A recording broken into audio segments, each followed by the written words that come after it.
अस्सलामुअलैकुम वरहमतुल्लाहि वबरकातुहू। अज दा साड़ा मौजू ये है कि कुर्बानी दे जानवर विच केड़े ऐब होन जिसकी वजह तो कुर्बानी करना उलांदा जायज़ नहीं है। सारे नाल पहले ये मसला होंदा कि जानवर अन्ना है।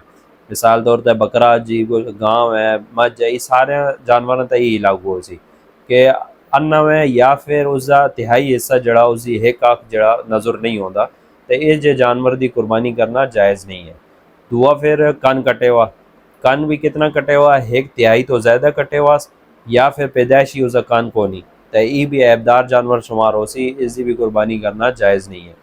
दूआ मसला ये आवेंदा भाई लंगड़ा हुआ है, लंगड़ा इतना लंगड़ा हुआ है कि वो त्रै पैरों से टरदा है, यानी चौथा पैर उसका रखेंदे ही नहीं, आसरा नहीं गिंदा, उसका सहारा नहीं गिंदा, तो यह जो जानवर की भी कुर्बानी करना जायज़ नहीं है। और एक और मसला ज़्यादा मशहूर मसला यही है कि जिसका सिंग टुटे हुआ है उस की वेखना, उस वेखना कि सिंग जड़ तो टुटे हुआ है और उसके नाल उसके दिमाग पर भी असर होया हुआ है, तो यह जो जानवर की कुर्बानी करना जायज़ नहीं है।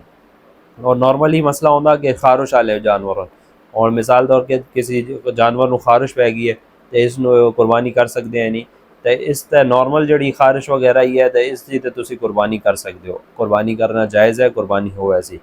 पर उस एक एहतियात लाजमी है कि अगर इतनी ज़्यादा खारिश हुआ है कि वो बिल्कुल कमज़ोर हो गया हुआ है, लागर हो गया हुआ है खारिश की वजह तो टुरना फिरना तो रह गया, तो यह जो जानवर को कुर्बान करना जायज़ नहीं है, कुर्बानी ना हो सी। उम्मीद करें अज का सबक सानू समझ आया हो सी। दुआवां तुसी हमेशा सानू याद रखो। मिलते हैं किसी होरी मसले दे हल नाल। फ़ी अमानिल्लाह।